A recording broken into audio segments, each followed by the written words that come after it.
Ryan, Portsmouth on Sunday. Tough game. They've started well this season, haven't they? Yeah, so they're sitting fourth in the league currently, so they've had a little bit of a dip in form the last few weeks. They've lost the last 3 out of 4, so gives us a bit of optimism going into the game on Sunday, and so does our performance against Billericay last week as well. Yeah, on that, I was going to ask you, 1-0 defeat, frustrating, but by the kind of the look of things, performance was there. It's just one of those days, as you say in football sometimes. Yes, sometimes you get those days in football. It's frustrating. We dominated the game, created lots of chances, enough chances, and if we took them, we win 3 or 4-1 on the day, but we didn't. Billericay stuck at their game plan and got the 3 points. So, yeah, performance, was really happy with how we played and how the girls executed the game plan and stuck to it.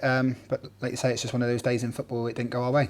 When you have a game like that and have performances like that, are you still encouraged as a coach? Because I suppose if the opportunities weren't being created, you'd be a little bit more sort of dumbfounded, thinking, where's it? Yeah, if we weren't creating chances in the final third and having 3 or 4 really good opportunities, then the concerns would be higher. But obviously, there still are some slight concerns. We need to start taking those chances and start getting points on the board. So, but yeah, like you just alluded to, if we weren't creating those chances, then I would be more concerned.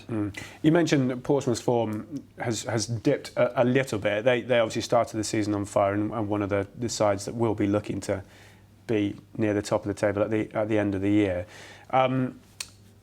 What have you seen in their game that you think potentially we could get at? So set pieces, they've conceded quite a few from set pieces this season. They like to play football out from the back, so we'll try and look at the right times to press and nick the ball higher up the pitch and try and exploit their weaknesses. Obviously, they've got threats up front. They've got 2 strikers who are scoring goals for fun, so we've got to be wary of what they possess as well. But we know it's going to be a difficult game. We beat them at home last year 2-1. They beat us away 5-1, so yeah, it's just going to be a really close game, I think, and hopefully we stick to the game plan, execute it and come away with a positive result on Sunday. Just finally, new signing announced today, Georgia Wilson. Talk to us about her a little bit. Yeah, so Georgia's been training with us through the whole of pre-season, really. She's coming back from an injury. She played in Denmark professionally last season, so very good player. Played for Bristol City in the WSL a couple of years ago as well. She's still only 20. So, yeah, I think she's going to add that extra bit of quality into the squad. And, yeah, looking forward to getting Georgia on board, and hopefully, if international clearances goes through by the weekend, we might see her on Sunday. Top stuff, Ryan. Best of luck. Cheers, Charlie.